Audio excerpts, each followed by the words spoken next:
We are live. Good morning. Good morning, Morning, Amy. Jason Marshall and Good Amanda. morning. What's up? How are you guys?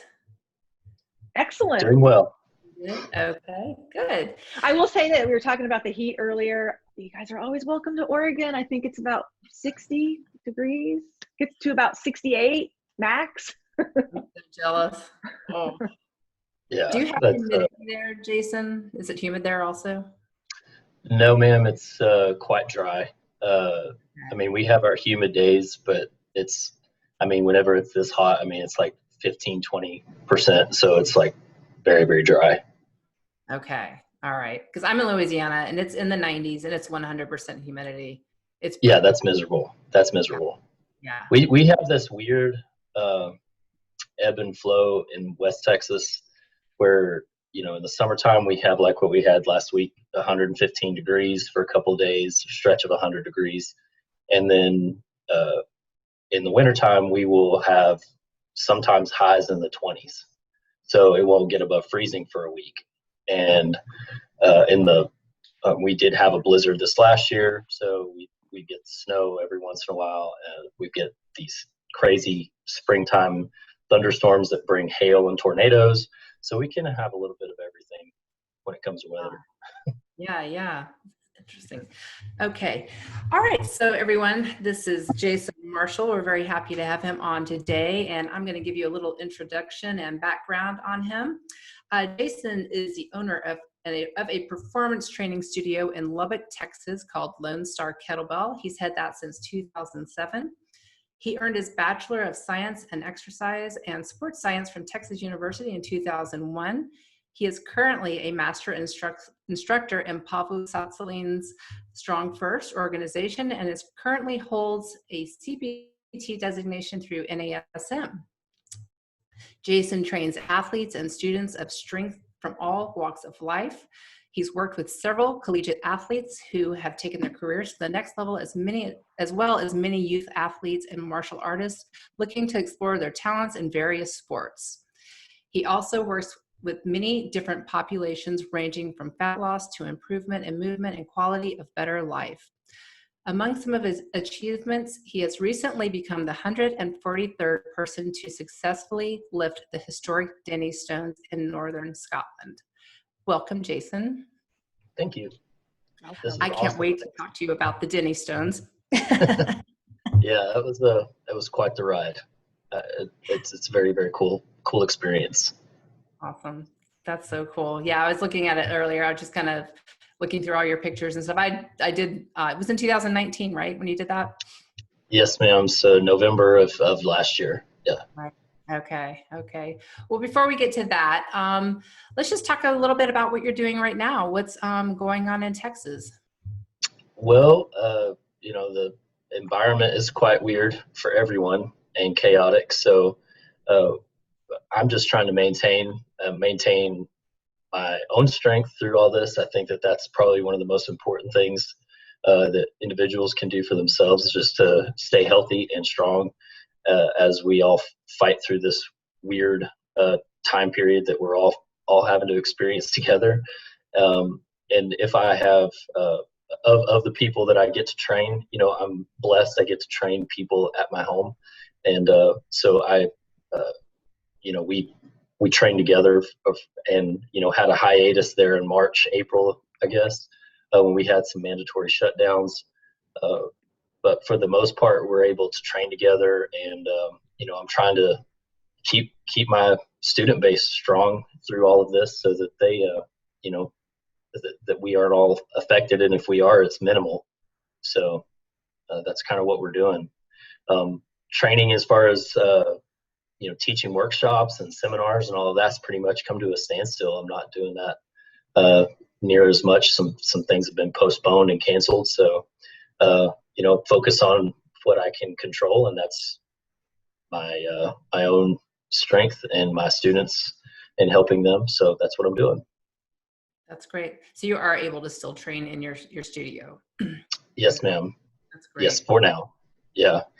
There's rumors of another shutdown coming, but I think that we'll see. I'd say it's a 50-50 coin flip right now. But You've probably got it set up in a way that you can keep people separated, and it's probably small, right? Like 1-to-1, 2-to-1 kind of. Right. It's I've always kept my private studio small.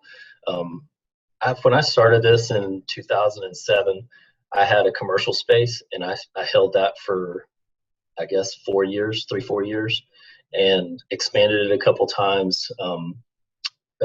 Went and sort of partnered with another group in Lubbock and subleased to them, and we shared the same space. So it was pretty big, and people were stepping on each other's toes, and it was crowded back then.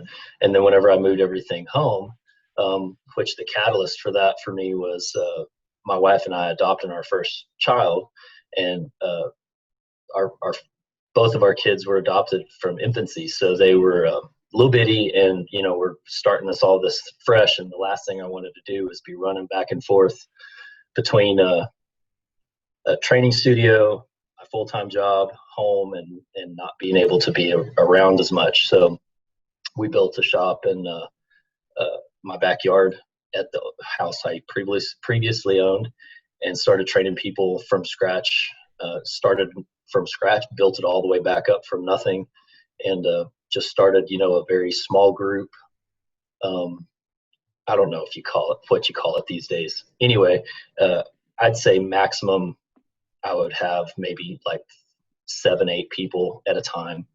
And over the years, I've been blessed to have people that I've trained interested in doing what I do. So they've gone on to go get certified themselves and pursue their own fitness education. So I sort of groomed my own training staff that's evolved over the years from people coming in and moving away and whatnot. So, and right now, I believe y'all interviewed early Gomez a few weeks ago.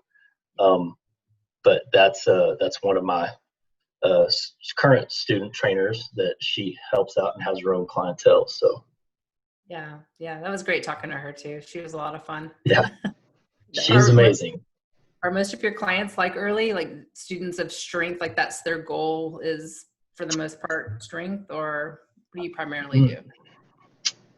Let me look at it just from right now. Right now I have about 5 teenagers that are all getting ready for fall sports, hopefully if it happens. I have a morning group that is full of professionals. Three of them are dentists. I got a guy that's a blacksmith that teaches metal art at Texas Tech here in town. Retiree. It's just a couple firefighters. Mm-hmm. I got a guy that's part of our law sheriff's office here in town. So a little bit of everything. I mean, that's kind of the gamut. That's very, very common. And that seems like that's a common diversity that I've seen over the years. I have people that are like super gung-ho and charged up to do this thing and like want to like see what their maximum potential is like early. And then I got others that, they just want to feel good and be able to sit down, stand up on their own strength. Like I think my oldest couple right now is 73, 74. And then you have these, other groups that are just like, I just want to feel good so I can handle my kids and go to the lake and look good in a pair of swim trunks and then go to the mountains and hike without, huffing and puffing. And so, which I actually, if you believe it or not, that's the category I fall into, even though I like to do these, things like picking up heavy rocks and stuff. Yeah. You're an avid mountain biker, right? You Yes, ma'am. So I've got into that way before I knew what a kettlebell was actually. And I got into it because I'd gotten into training out of college. I got my degree in exercise science, and I'm like, I want to do something with this degree. I was working full time at in an unrelated career with a local bank, and so the bank was going well. It was treating me. I was being treated well, paid well, And I'm like, I just want to do something with my knowledge that I just paid all this money and spent all this time learning. So I went to a local gym. I wasn't very big at the time in terms, and wasn't strong by any stretch, and just got a Muscle and Fitness magazine, ripped out a program from the middle section, and went to a local gym and started training. And it was all the 3 sets of 10 to 15 on all of the Cybex and hammer strength equipment. And I would just go around in that circuit. I wouldn't even touch the free weights. I don't think I touched the free weight for 6 months, my first gym membership, because I was scared. I saw the guys over there that were doing that, and they were so intimidating to me that I didn't bother. I'm like, I gotta get strong here before I get over there. And another funny side story to that is, before I even joined the gym, I probably spent 3 months in my bedroom at home training with a pair of 45-pound dumbbells that my mom had got me for Christmas the year before. And I was like, if I can't do dips, overhead press, push up, and some other random exercises that I'd carved out in my head, I can't even go to the gym. So I had like these little prerequisites built up into my mind that were totally, it was not necessary. But that was what I did. And I got to the gym, I started training, I got pretty strong pretty quick, and put on some weight. And of course, I'm doing it all wrong. Like, I don't have any guidance. I'm not hiring an instructor to teach me the right way to lift. So I'm just, like most young boys and kids doing it, they just go into it and do what they did when they were in high school. And lo and behold, I started getting little injuries, little nags, little pains, and my shoulder started to have some separation in the AC joint. So I fast forward a few years, and it got so bad that I'm like, I gotta quit all of this mess. And I dropped my gym membership, and I invested in a mountain bike, and I spent 6 months riding my local trails, figuring that out, that was a whole nother learning curve. Lots of wrecks, lots of spills. And so I had another series of injuries and bruises to have to deal with. But once rubber hit dirt, I was like hooked, and I've never looked back. So I've done a little bit of everything from cross country to some big long day-long epic trail rides, that take you from one place to another, and you have to spend the night and come back. And just recently, a few weeks ago, before New Mexico shut down completely, I was in Colorado camping with my 8-year-old son, and we drove back down through Angel Fire, New Mexico, and rode the downhill bike park there, which is you go and you put your bike on the ski lift. They make bike racks for the ski lift and put one in where the chair would go, and you park your bike on, ride to the top, and then you get on your bike, and then you go down these amazing trails with all these big jumps and tabletops and berms. And so me and my 8-year-old did that for 2 days. That sounds fun. Yeah, sounds really fun.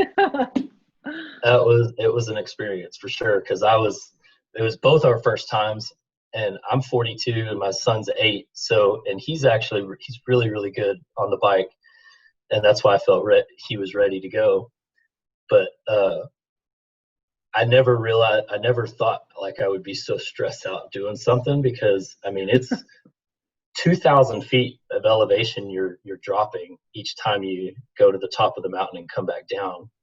And the easy trail at that bike park for most people would be like a black diamond type experience. It's like very technical, very fast, lots of jumps. Some of them you can't see or can't get ready for. So you're hitting air before you know what you're doing. And I ride behind him, and I'm trying to stay on him as close as I can. And like the whole time I'm trying to figure out what I'm doing and also watch what he's doing so he doesn't do something stupid. And a couple times he bailed. He had some pretty epic wrecks, but we had full face helmets and full body armor. And so he was pretty well protected, but yeah, it was pretty stressful, but fun. But And fun, I literally, we've already started talking about the next trip. So that sounds really fun. It's a great trip for you too, for a father-son thing. Sounds great. that was awesome. Yeah, Hey, I'm sorry. dry camp for 3 days, and then we went and did that for 2 days. So it was a good trip. Sounds so great. I saw a photo of you the other day at your first deadlift competition. Oh, and yeah. You were so much smaller. And I was like, because then I saw a picture of you recently deadlifting. What was your most recent lift that was your heaviest? I think before I kind of stopped training that heavy, I was probably right at 200 pounds. But that, I mean, it depends on what you're talking about. Gym lift, I haven't quite gone as heavy. My competition lift is actually my best overall all time. And I pulled 617 in a competition, but that competition I cut weight for. And so I was 178 pounds. Wow. Okay. When I did that. So that was a powerlifting competition weight cut. So we can, if y'all wanted to talk about that, that's a whole nother story of how that works. But I walk around about 195, and I've been this weight off and on most of my adult life. Again, since that first gym membership, I literally went from 165 to 195 in about 6 months. It was just crazy balloon phase. And I probably was taking, throwing a scoop of creatine in with my Gatorade every time doing whatever the magazines were saying to do. Which how old were you at that time? Excuse me. How old were you at that time? 23, 24. Yeah. So it's about 20 years ago. Mm-hmm. That's crazy. God, I'm old. Well, I noticed that I have a 21-year-old son who all through high school he was little. I mean, he was just a little guy, thin. He was a swimmer, so very lean all the time. And he turned 21 in February. So, and I mean, I'm sure a little bit of it was drinking a little beer, but he came home and is huge. It's like, that's great. And now he's lifting a little. His job is very physically intense right now. So he's, kind of backing off of that a little bit, but I just couldn't believe. And that was all just being a male and hitting the age. And then all of a sudden it was like, he eats and he grew. And I think some boys get worried. It's like, oh, you could still grow when you're in your 20s. Believe me. Yeah. Yeah. So. I couldn't, after training teenagers and athletes now for a while, especially boys, they kind of have the advantage. They're literally on natural steroids there for about 5-6 years. And I'm like, if you just lift really heavy and you eat plenty of good, healthy, lean protein, get plenty of sleep, and stay away from a lot of stress in your life, you're going to blow up like a balloon. And it's going to be good weight. It's going to be good muscle. And if you do it right, you're going to be able to put on the weight that your coaches want to see on, not the I ate Cheetos and pancakes all summer weight. Yeah. So yeah, it's pretty amazing. I graduated high school weighing 135 pounds. Mm-hmm. So that was heavy for me even then at the time. I think I remember my physical as a freshman in high school when I was getting ready to play high school sports for the first time. My physical was 95 pounds body weight and 4'9" height as a freshman in high school. Wow. So I had like I was ultra picked on for my size, from early on, as early as I can remember. I was always one of the smaller kids in school in my class. I was a year younger than everybody else because my parents put me ahead a grade when I was in kindergarten or first grade. And so I graduated to high school at 17, and everyone else was 1 to 2 years older than me. And so I was always just a little bit behind. So, but then once I got out of college, I figured this thing out, and I'm a late bloomer, I guess. Yeah, but that's okay, because sometimes those boys that are in 8th grade with full beards, they don't grow anymore, and then the weight Right. that comes on is that Cheetos and Right. Coke and You don't want to be at your prime in 8th grade, for sure. right. Right. So are you training for anything right now, Jason? I am just training to literally do what I just described. Like, I want to be able to ride down a mountain 5 times in a day and not kill myself. And I'll be able to keep up with my 8-year-old, who's going to wind up being way better than me very, very quickly. He's already pretty fast on the flats, and I have a hard time keeping up. So I just want to be able to keep up with my kids. Yeah. As far as like goals, I usually throw something in there just to kind of keep me motivated. Early and I train together, and we have for the last 7-8 years. And if she's not training for a powerlifting meet, we train together, and it's usually kettlebell based in terms of what we're training for. But right now specifically, I'm actually doing that new program on that. It's not really that new, but the one that John Ingham wrote, called the Kettlebell Revolver program. And it's very just GPP, fitness oriented type program. Before that, I was doing Quick and the Dead plus Easy Strength. And, I would test one of my Easy Strength lifts at least once a month, or once a month, once every 6 weeks. So the last cycle we were doing barbell press for one of our Easy Strength lifts, and suitcase barbell deadlifts. And so I did test my barbell press and PR'd that all time, like without a fancy cycle and a fancy structured programming cycle. I was able to set a PR on that. Early did too. And then she did the cycle before that. We did double kettlebell press, and she set a big PR, and I came really, really close to it. I would say it's still a PR, but I just didn't get the weights up. But I've always been chasing a double 48 press, a double B strict press, and I've gotten really, really close.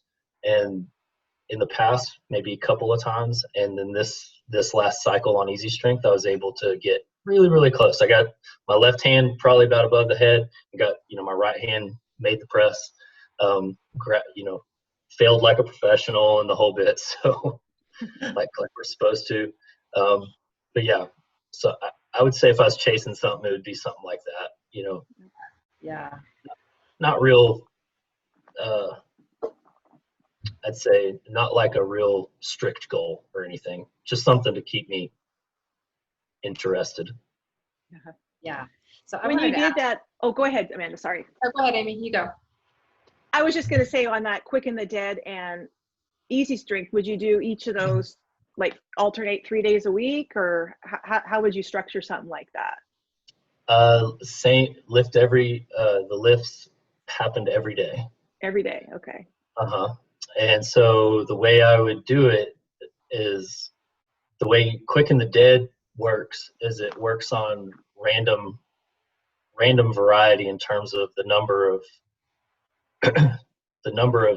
rounds you're doing. So your volume changes each day, and it's all varied based on like fate. So you're rolling dice, or like for me, I drew cards.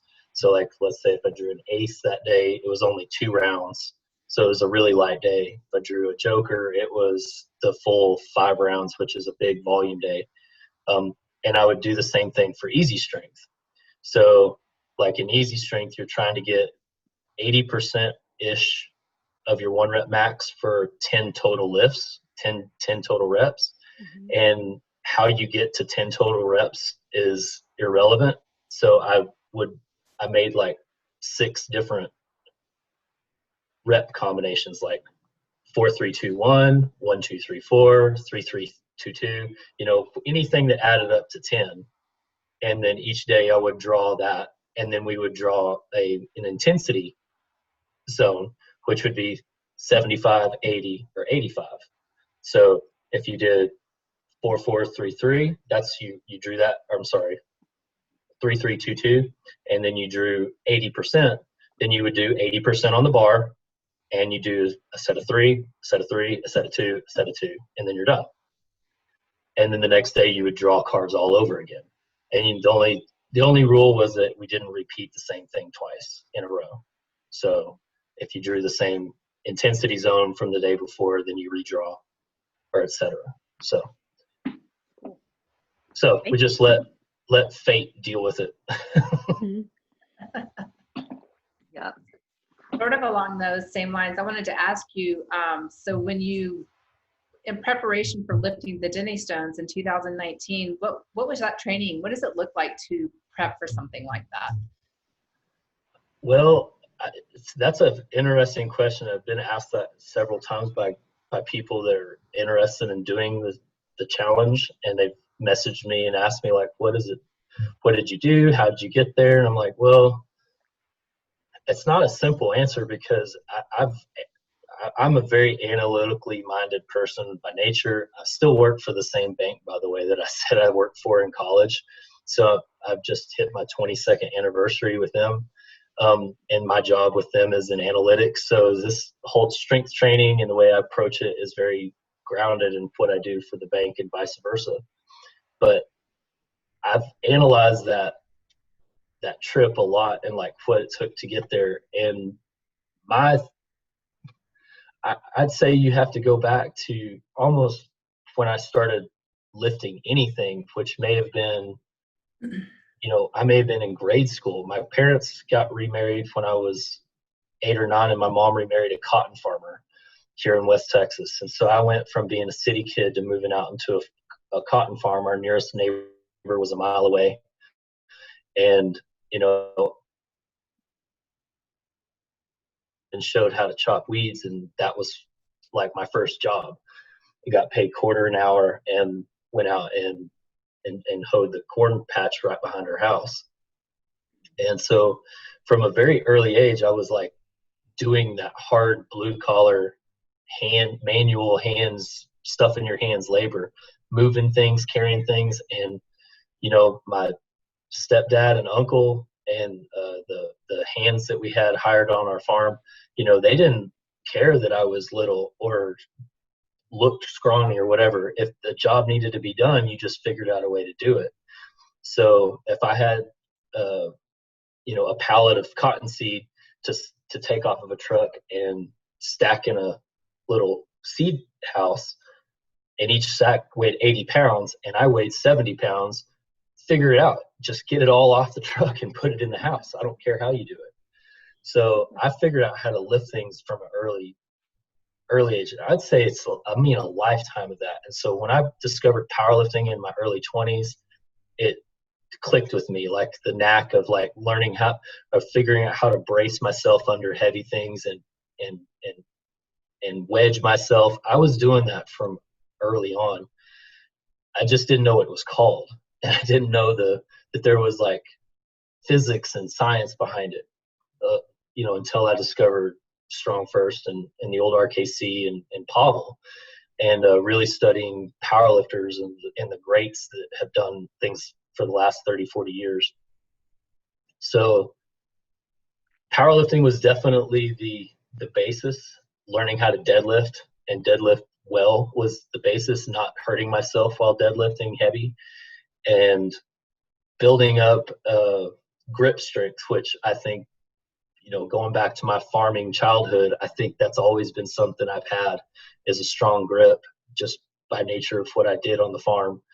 And obviously I continued to advance that skill through the sport of powerlifting, and then eventually the study that I've done since I've been involved with Pavel's organizations. So it's been a 30-year process, I think, to get to the Dinnie Stones. And when I look at that, like, that's the culmination. It wasn't just, I got back from Europe last summer, which it's literally the decision I was making. I was like coming back home from a SFL I was teaching in Croatia, and I was like, I've got this SFL coming up in the UK. The Dinnie Stones have always been on my mind, and I've known about them for a really long time. I'm like, what would it take? And I just started seeing, okay, well, if I leave after the cert and I get a plane from Birmingham to Edinburgh, I can be at the Stones by the next day. And so I started just planning it out. And then during that process, realized that you have to like send a request to be invited to lift the Stones. So they then respond to you with the yes or no, like, you're worthy of trying this or not. And in order to get that invitation, you have to prove that you can lift at least 300 kilos. That's 660 pounds. And you have to prove that you can deadlift 660 from a height of just below your knees, from about 18 inches height. So I knew that was my prereq. And when I got home from Europe, I started building up my pin pull again. So I hadn't deadlifted heavy in, I don't know, 3-4 years. And I just started loading up a pin every other day that I trained, which would be about once a week or twice a week. And eventually built up to a, I don't know, 675 pound pull, and took a video of it, took a snapshot of it, sent in a letter asking for consideration and a date that I would be able to do it. And sure enough, I got a response a few weeks later saying you're scheduled for noon on the Monday after that SFL. So then, and that's when the training really kicked in. And so I bought some replica pins. The funny thing, I found a video of like the day that I first tried to replicate a Dinnie Stone lift, and I got some of those like cable pull handles, you know, that are like the D-rings, and they rotate, so the handles on them rotate around, so they're very hard to hold on to when something's heavy in them. And I rigged up a set of straps, and I started hooking as many kettlebells as I could through the handles and looping them together. And I was trying to see how much I could lift one-handed with a hook grip with those D-rings, and saying, well, if one of the stones is 320 pounds, I've got to be able to at least do that before I even think this is something possible. And sure enough, I was able to do it. And it took, you know, some time to build up the pain tolerance and the figuring out where does my body need to be when I'm wedging for this. And so I bought some replica rings with pins, and one of the rings were the same exact size. Well, the Dinnie Stone rings are different. The heavy stone, the ring is like 7 inches in diameter, and the small ring is like, I don't know, 5.5 or 6. It's tiny, and the thickness of the steel of each handle is different. So the heights are different. So the heavy stone is about 1.5 inches taller than the other one. So you have all these weird asymmetries happening, and the goal is just pick the things up. But from a analytical person that's not like, I don't have this natural gift of strength like, you know, Hafthor Bjornsson and Eddie Hall and Brian Shaw have. You know, I have to work really, really hard at this stuff, you know, for something like this. So I was planning it all out, and I knew that the stones weighed about 735 or 740 pounds together. So I had a plan that like started building up where I would have about 7 to 10% jumps every week to 10 days and work backwards. And then just started each week, 1 day a week, I would load those pins up and start pulling and trying to figure it out. And I would never do more than maybe like 3 singles in a session. So I wasn't doing like volume work. It was just, for me, it was skill work. It was figuring out what my hands were doing, where my body needed to be, how rotated I could be, because you're lifting with one hand in front and one hand behind. So it's a very awkward position to lift something heavy in. It's very similar to what a Jefferson deadlift would be, where you've got the bar, you're straddling over the bar and you're lifting one hand in front, one hand in back. And, but a partial Jefferson deadlift. In fact, I think one of the very first women, I think the very first woman to ever lift the stones, that's what she trained. That's how she trained. She set up a bar at a high pin height, and she was doing Jefferson pulls from that height, and that's how she figured it out. So, and that happened in the early 80s, by the way. Really? It's crazy. Yes. Yeah.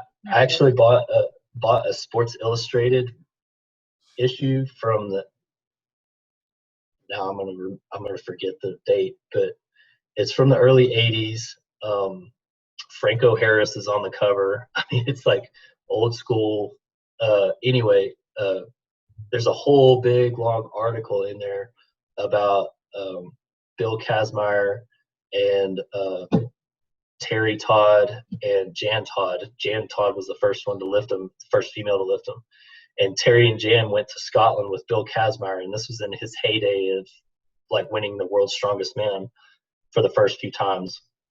And they just went on this Scottish stone tour. And she wanted to be the first one. She was in powerlifting, and so she wanted to be the first female to ever do it. And so that's how she trained for it. Anyway, this article was like 5 pages, gets 5 pages in the Sports Illustrated. And so I bought a copy on eBay. And so I have that along with my little laminated certificate that says I did the Dinnie Stones and the date and all of that. So I have like these kind of historical things with what I did. So it's kind of cool. That's very cool. Yeah. Gosh. Yeah. I'm gonna look her up too. Do you practice any sort of visualization techniques when you're going to do something epic like that? Yeah. Absolutely. I don't know if it's as much like, for me, it's not. I know Early does this, and I've read a lot about it. I've read Dr. Judd Biasato's Psych and how he does that, and that was what his real strength in strength sports was. I think for me, it just becomes like almost a nervous obsession. Like I just can't stop thinking about it. So just because it keeps, anytime I have like my brain has downtime, that's what enters in. And so I just start thinking about that thing. And I'm like, what's it going to look like? What's the weather going to be like? What's the stones? Are they going to feel the same or are they not? Is the ground going to be soft or is it going to be hard? Is it going to be raining or is it going to be cold? So I'm like going through all of this, and that flooded my mind for, 2 months before I went on that trip, and it got really bad to an anxiety point, like leading up, because I was not just going to lift the stones. I was going with Early to teach an SFL, to teach a barbell certification for Strongfirst in the UK first. And that's no small thing for me. Like I'm wiped out mentally, emotionally. My voice is wiped by the end of a weekend like that. And it's just very, very, you're on high. Y'all been to CERT before. You know how it is. It's like when you're done, it's almost like you're leaving summer camp, so you're like, super jazzed up. Your adrenaline level's been like this for 3-4 days. And so I'm like, can I do this thing that I've never done before? I've only trained for it, and I've only kind of imagined what it's going to be like. On top of that, I'm having to travel, to places I've never been before, and then rent a car and drive in the UK for the first time, which I've never driven on the right side of a car and on the left side of the road. And it's a 3-hour ride from Edinburgh up to the Northern Highlands where the stones are. So there was just all of these like stressors. It wasn't like just Jason's getting a chauffeur driven to the location and he could just sit in the back and eat protein bars and wait for his chance to lift. I was like freaked out. All of these little things, like if I miss one little thing, the lift ain't gonna go. So I'm like, what if the rental car guy's not there at 7 when I'm supposed to be to pick the car up? So yes, I visualize but usually it was visualizing that kind of thing, like what could go wrong. Probably the only So- thing I have to compare that to is when I met you in 2016, Jason, at the in Houston at that first Strongfirst cert, and I did not get my snatch test. And Yes. you're like, okay, Amanda, you have to go home and get stronger and do the work and do this. And I was like, and I just obsessed on it like that. It just freaked me out so bad back then to do that snatch test. It was crazy. And then I did it, sent you the video. It was good to go. And I've never been psyched out about it ever again. So, I mean, I've done many certs doing the snatch test again. And it's like so basic now, but Yeah. oh my gosh. Yeah, I understand. I think that's when visualization first really started to come in for me with that, with any sort of, weightlifting or lifting at all. It's like, I've got to get this. That's all I thought about. It just about drove me crazy, but it worked. Right.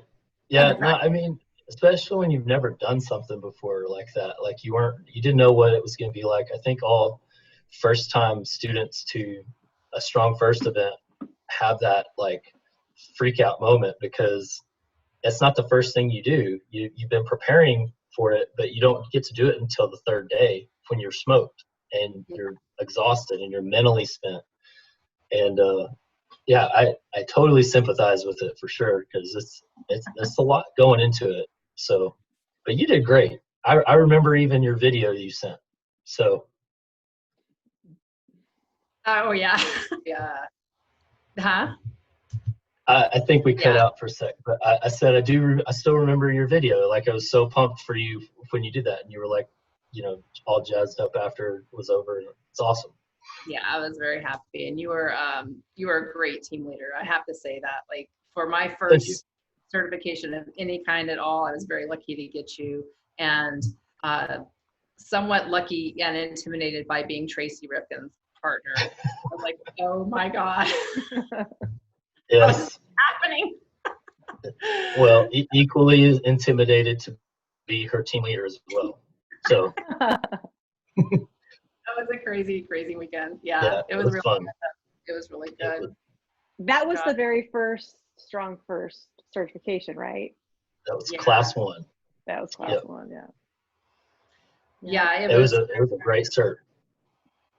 There was a ton of people there. It was a big cert. It was good though. It was great. Well, okay, so guess what? We've been going about an hour. Has it been that long? Yes. Jeez. But close, yeah.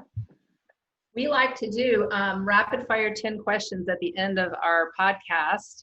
And so we're gonna lay them on you. Is that okay? Awesome. All right. I will have lots of wrong answers. No wrong ones. There's no wrong answers. Okay. What is your favorite meal? Steak and potatoes. What's your favorite color?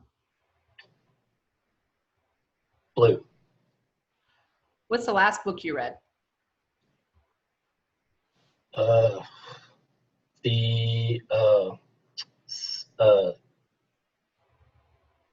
Summer Moon.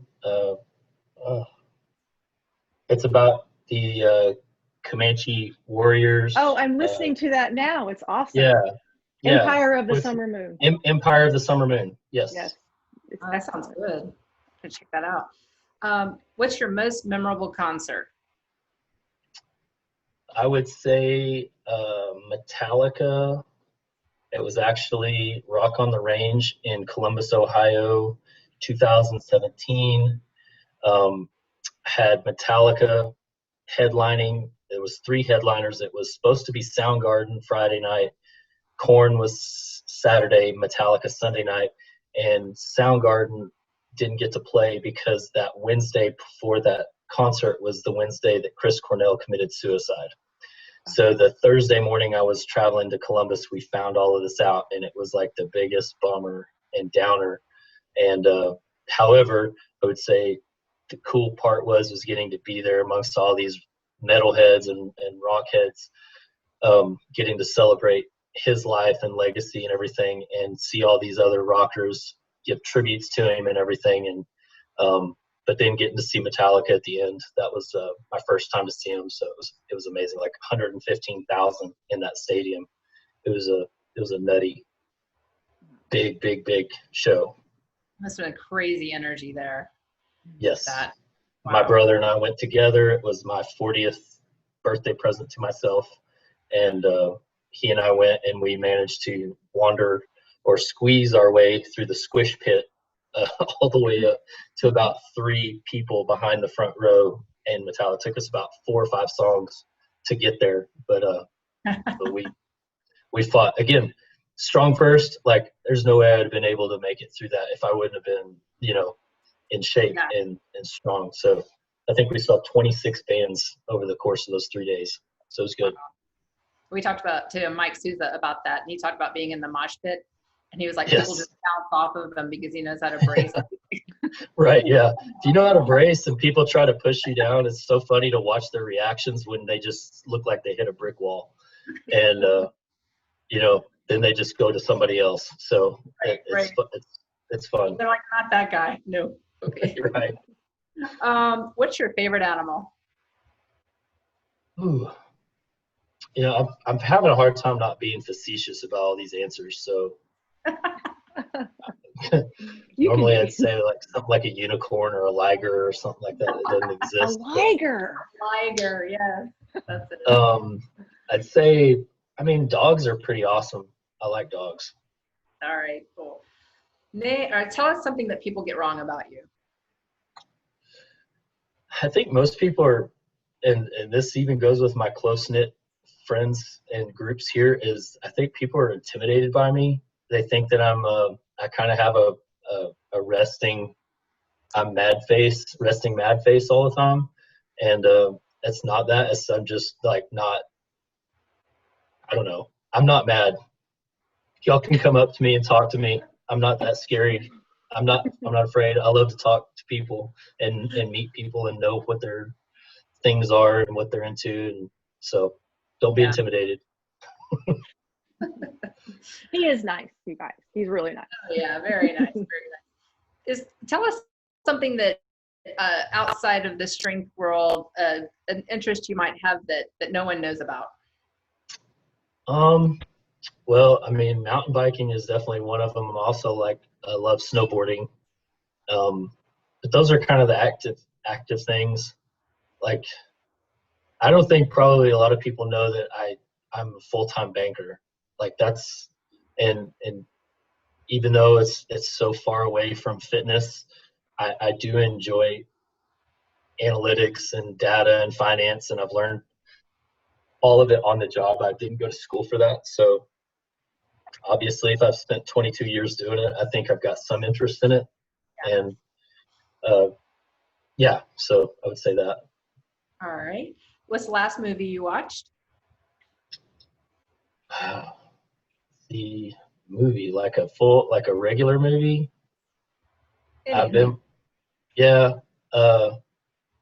I watched Debs, which is more of a mini series on Hulu, and that was awesome and trippy.